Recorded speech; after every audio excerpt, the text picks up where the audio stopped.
तब शंकरा अपनी माता को कहते हैं कि मैं सन्यासी जरूर हूं, पर मैं तुम्हारा बेटा भी हूं।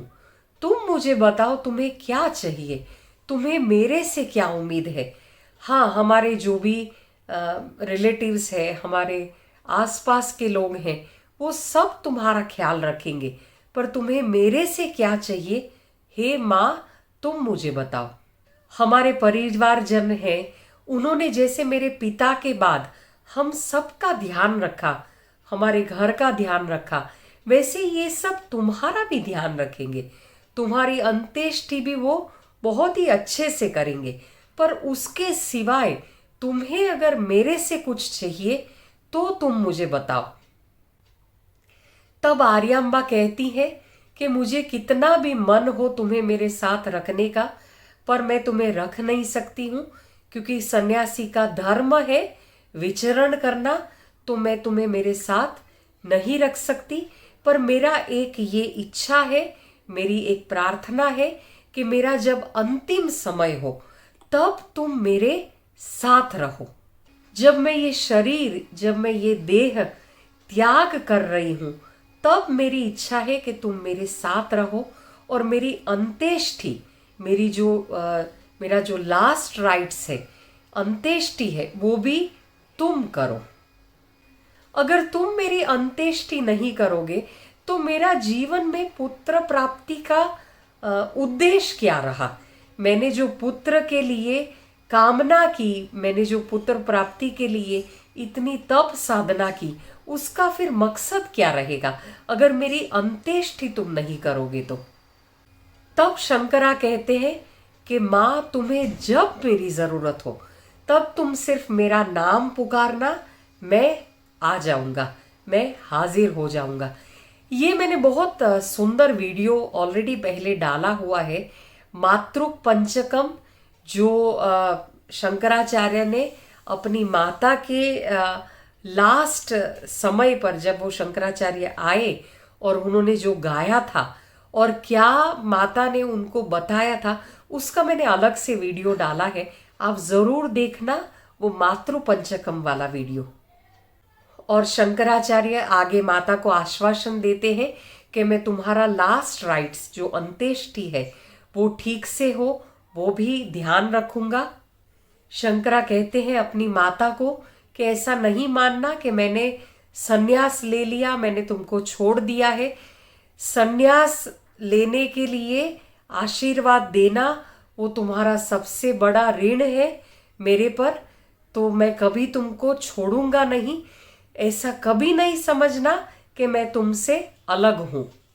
और मेरे संन्यास लेने से हजारों लाखों लोग उसका उनको बेनिफिट मिलेगा, उसका उनको फायदा मिलेगा, जिसका फल, जिसका कर्म फल तुमको भी मिलेगा, तुम्हारे जीवन में भी उसकी असर होगी।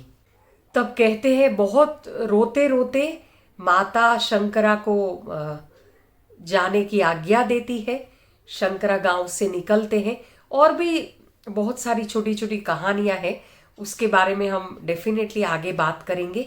पर शंकरा निकलते हैं गुरु की खोज में, क्योंकि गुरु की आज्ञा से ही सन्यास की विधि पूर्ण हो सकती है, और गुरु ही एक सन्यासी को दीक्षा दे सकते हैं।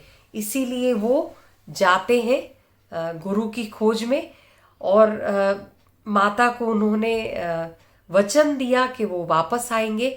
और कहते हैं कि वो, मैंने मातृ पंचकम में भी इसका पूरा डिटेल में वर्णन किया हुआ है, आप जरूर से सुनिएगा।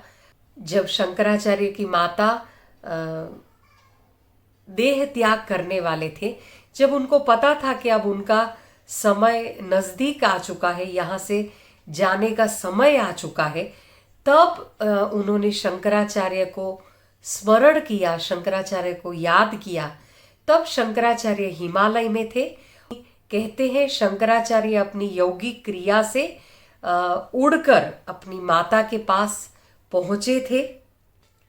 तब शंकराचार्य अपनी माता को अपनी गोद में उठाकर उनके मोक्ष के लिए, उनका आगे का प्रयाण के लिए प्रार्थना करते हैं और अद्वैत वेदांत का जो सबसे सर्वश्रेष्ठ जो प्रार्थना है वो गाना शुरू करते हैं। पर उनकी माता बहुत ही सादे सादे भोले थे, एकदम बहुत ही भोली थी आर्यांबा, तो उनको ये ज्यादा समझ में नहीं आता है वो जो गा रहे थे। तब कहते हैं कि शंकराचार्य ने शिवा की स्तुति शुरू की गाना। शिव जी की स्तुति गा रहे थे ताकि आर्यांबा को उनके अबोर्ड में कैलाश में उनको स्थान मिले। तब शिवा के सारे जो भूत पलित सब थे वो आर्यांबा को लेने के लिए आते हैं जब वो देह त्याग कर रहे थे। तब कहते हैं कि वो बहुत डर गई ये सब शिवा के जो सारे गण मन है उससे। अब ये शिवा के गण मन जो बहुत डरावने थे उनको देखकर आर्यांबा को बिल्कुल ही उनके साथ जाना ही नहीं था, वो बहुत डर चुकी थी क्योंकि शिवा के गण मन भी ऐसे ही रहते हैं, थोड़े से डरावने। तब शंकराचार्य ने भगवान विष्णु की स्तुति करना आरंभ किया, विष्णु के गण मन को बुलाया। तब कहते हैं विष्णु के गण मन तो एकदम सुंदर डेकोरेटिव सब गणमन रहते हैं विष्णु के।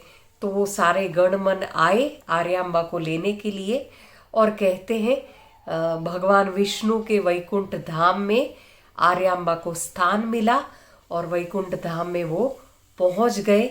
ऐसे मोक्ष प्राप्ति हुई आर्यांबा को। ये बहुत सुंदर वर्सेस है, सुंदर 5 जो शंकराचार्य ने गाया था, ये 5 लाइन जिसको मातृ पंचकम कहते हैं, यह आप जरूर सुनना, इसका वीडियो मैंने रखा हुआ है। आर्यांबा का देहांत होता है और शंकराचार्य उनकी अंत्येष्टि के लिए जो गांव के लोग थे, आसपास के लोग थे, उन सबको मदद के लिए कहते हैं।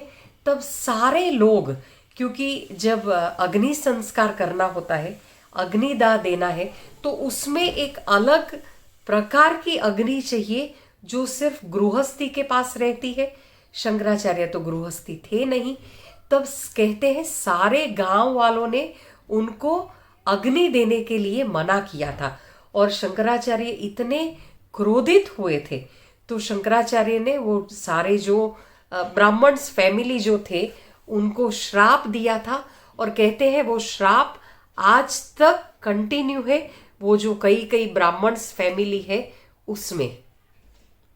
और ये देखिए कितना सुंदर शंकराचार्य ने एक प्रस्थापित किया कि ब्रह्मचारी होना उसका मतलब ये नहीं है कि जिन्होंने हमें जन्म दिया है, जिनके कारण हमारा अस्तित्व है, उनको भी छोड़ देना। ब्रह्मचर्य का मतलब ये नहीं है कि अपने ही लोगों को छोड़ देना। शंकराचार्य अपने तपस्या की अग्नि से, तपस्या के तप से अग्नि प्रज्वलित करते हैं और अपनी माता का अग्नि संस्कार करते हैं। शंकराचार्य ने एक ये सुंदर बोध दिया कि सन्यासी होने के बाद भी, ब्रह्मचारी होने के बाद भी उन्होंने अपना कर्तव्य भली भांति निभाया। जिसने जन्म दिया है उसके प्रति अपना ऋण उन्होंने कभी भी नहीं छोड़ा। तो ये सुंदर पाठ शंकराचार्य ने दिया कि संतान का धर्म और सन्यासी का धर्म दोनों बैलेंस करते हुए कैसे जिया जाता है। तो आगे देखेंगे, आगे और भी ऐसी रोचक कहानियां शंकराचार्य के बारे में सुनेंगे। आगे उनको अपने गुरु मिलते हैं, कैसे गुरु की प्राप्ति होती है वो देखेंगे। आपको वीडियो पसंद आया है तो चैनल को सब्सक्राइब जरूर करिए।